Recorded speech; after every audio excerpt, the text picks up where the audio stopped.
When you really break it down, there are only two groups of people in the world.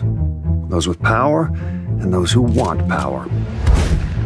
Take your hypothetical overworked, underpaid cab driver in Lost Heaven who finds himself on the payroll of a prominent crime family. Where to? Anywhere.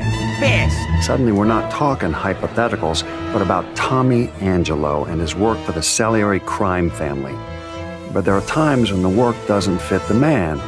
Take when Tommy cornered Salieri's man, Frank Coletti. Frank, the Don sent me. Coletti had gotten pinched and became a federal informant, and, no surprise, Salieri wanted him in the ground, pronto.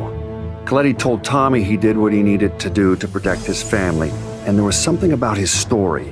The wife, the kid, it hit home for Tommy, and Coletti walked. When Salieri found out, he ordered a hit on Tommy, and that's when Tommy Angelo did what was best for his own wife and kid, entered witness protection.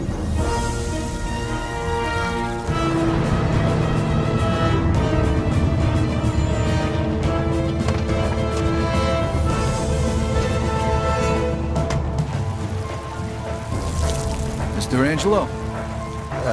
Yes? Mr. Salieri sends his regards.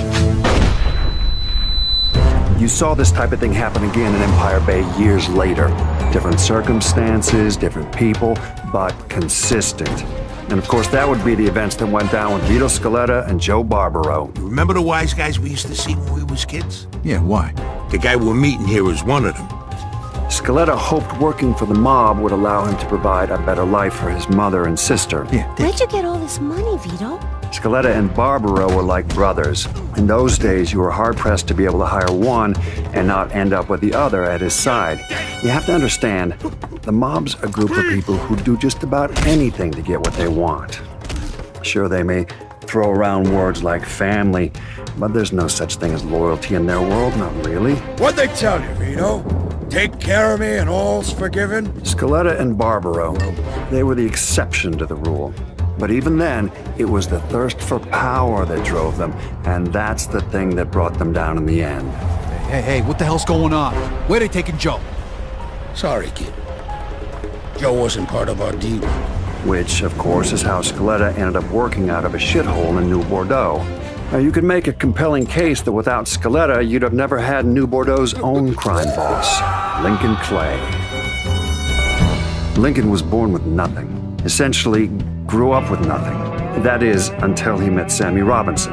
In Lincoln, he was forever bonded to Sammy and his brother Ellis. And despite of all the crimes he committed, I have no doubt he'd have laid down his own life for either one of them. No question. He lost everything that mattered most to him in the night of blood, save for his friendship with a morally bankrupt CIA agent. Point is, Lincoln Clay brought down the entire infrastructure of the mob in New Bordeaux, built up his own thing to take its place. Even still, what he did wasn't motivated by business. It was all about his family. I'm here to make you pay for what you did to Sammy and Ellis Robinson. These men were fully aware that what they were doing was wrong, so redemption's not a possibility here. Let me see your hands. But what I will say is when forced to make a choice between organized crime and the people they cared about most, these men chose family. Every time. Of course, as long as you've got people who are willing to steal, maim, torture, and murder to get ahead, you're never getting rid of the mob.